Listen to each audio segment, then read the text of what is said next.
দুপুর বন্ধুরা, আমি রান্না করতে চলে এসেছি। দেখুন, আজকে বানাবো শিম বাটা। কড়াইতে দেখুন কালো জিরে ফোড়ন দিয়ে দিলাম। কালো জিরে ফোড়ন দিয়ে শিম আমি এই যে মিক্সিতে পেস্ট করে রেখেছি, তো দিয়ে দেবো। ভাবলাম আপনাদের সঙ্গে ভিডিওটা শেয়ার করি।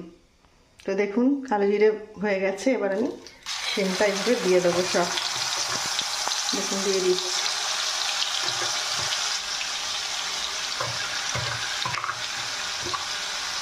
তো বন্ধুরা, আপনারা কি রান্না বান্না করছেন কমেন্ট করে অবশ্যই জানাবেন। আর দেখুন আমার শিম রান্না চলছে।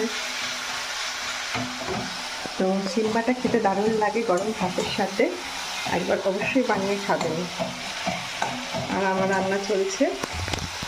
তো বন্ধুরা এই যে, আর হয়েছে এদিকে দেখুন চিকেন।